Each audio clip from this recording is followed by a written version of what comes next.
Hi, ನಮಸ್ತೆ ಎಲ್ರಿಗೂ. ಎಲ್ಲರೂ ಹೇಗಿದ್ದೀರಾ?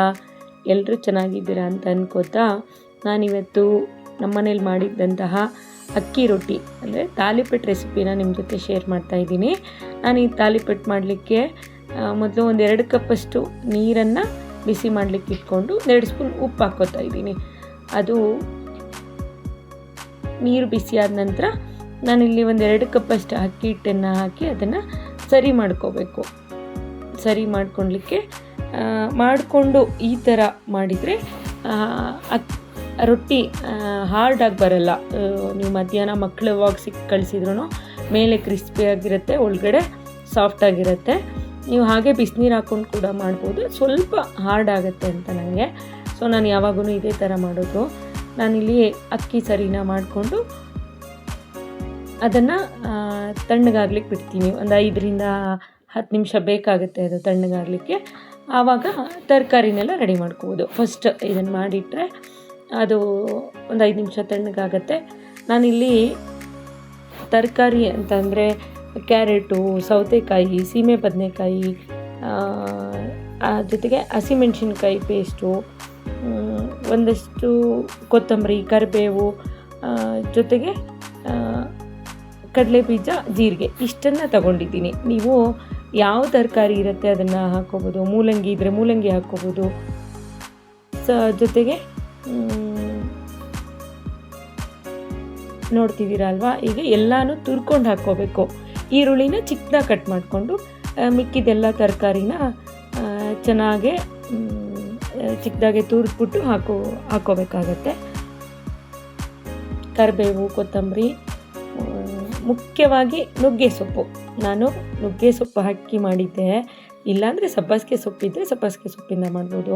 ಬಟ್ ನುಗ್ಗೆ ಸೊಪ್ಪಿದ್ದಾಗ ಯಾವುದೇ ಕಾರಣಕ್ಕೂ ತಾಲಿಪಟ್ಟು ಮಾಡೋದನ್ನು ಮಿಸ್ ಮಾಡ್ಕೋಬೇಡಿ. ಅಷ್ಟು ಚೆನ್ನಾಗಿರುತ್ತೆ. ಮಕ್ಕಳಿಗೂ ತುಂಬ ಇಷ್ಟ ಆಗುತ್ತೆ ನುಗ್ಗೆ ಸೊಪ್ಪಿನ ತಾಲಿಪಟ್ಟು.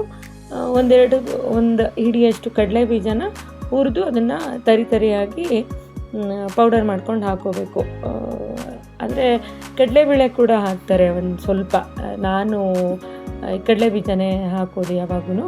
ಇದನ್ನು ಅಷ್ಟರಲ್ಲಿ ಅದು ಸರಿಯೆಲ್ಲ ತಣ್ಣಗಾಗಿರುತ್ತೆ ಅಲ್ವಾ, ಅದಕ್ಕೆ ಈ ತರಕಾರಿನೆಲ್ಲ ಹಾಕಿ ಚೆನ್ನಾಗಿ ಮಿಕ್ಸ್ ಮಾಡ್ಕೋಬೇಕು. ಸೌತೆಕಾಯಲ್ಲಿರೋ ಸ್ವಲ್ಪ ನೀರಿದ್ದರೆ ಅದು ಇವಾಗ ಬಿಟ್ಕೊಂಡ್ಬಿಟ್ಟಿರುತ್ತೆ. ಸೊ ಅದನ್ನು ಹಾಕಿ ಚೆನ್ನಾಗಿ ಮಿಕ್ಸ್ ಮಾಡಿ ಉಪ್ಪನ್ನು ನೋಡಿಕೊಂಡು ನಾನಿಲ್ಲಿ ಮತ್ತೆ 1 ಕಪ್ಪಷ್ಟು ಅಕ್ಕಿ ಹಿಟ್ಟನ್ನು ಇವಾಗ ಸೇರಿಸ್ಕೊತಾ ಇದ್ದೀನಿ. ಇವಾಗ ಸೇರಿಸ್ಕೊಂಡು ಅದನ್ನು ಚೆನ್ನಾಗಿ ನಾದ್ಕೋಬೇಕು. ಎಷ್ಟು ಚೆನ್ನಾಗಿ ನಾದ್ತೀವೋ ಅಷ್ಟು ಸಾಫ್ಟಾಗಿ ಬರುತ್ತೆ ರೊಟ್ಟಿ. ಸೊ ಮಕ್ಕಳಿಗಂತೂ ತುಂಬ ಇಷ್ಟ ತಾಲಿಪಟ್ಟು ಅಂದರೆ. ಯಾವ ಮಕ್ಕಳು ಸಾಮಾನ್ಯ ಎಲ್ಲ ಮಕ್ಕಳೂ ಇಷ್ಟಪಟ್ಟೆ ತಿಂತಾರೆ. ನಮ್ಮನೇಲಿ ನನ್ನ ಮಗನಿಗೆ ವಾರಕ್ಕೊಮ್ಮೆನಾದರೂ ತಾಲಿಪಟ್ಟು ಕೇಳ್ತಾನೆ ಅವನು. ಅದರಿಂದ ಸೊಪ್ಪುಗಳು, ತರಕಾರಿ ಫ್ರೆಶ್ ಆಗಿದ್ದಾಗ ನಾನು ತಾಲಿಪಟ್ಟನ್ನ ಮಾಡಿಬಿಡ್ತೀನಿ ಫಸ್ಟಲ್ಲೇ.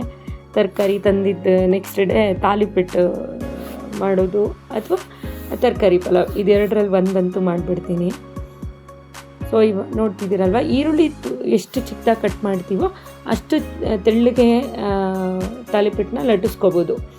ಇಲ್ಲಾಂದರೆ ಸ್ವಲ್ಪ ಈರುಳ್ಳಿ ಮೇಲ್ಮೇಲೆ ಬಂತು ಅಂದರೆ ಅದು ಈರುಳ್ಳಿ ಉದ್ರದಾಗುತ್ತೆ, ಇಲ್ಲ ದಪ್ಪ ದಪ್ಪ ಆಗಿಬಿಡುತ್ತೆ. ಅದರಿಂದ ಅದನ್ನು ಸ್ವಲ್ಪ ಚಿಕ್ಕದಾಗಿ ಕಟ್ ಮಾಡ್ಕೊಂಡು ಹಾಕ್ಕೊಳ್ಳಿ.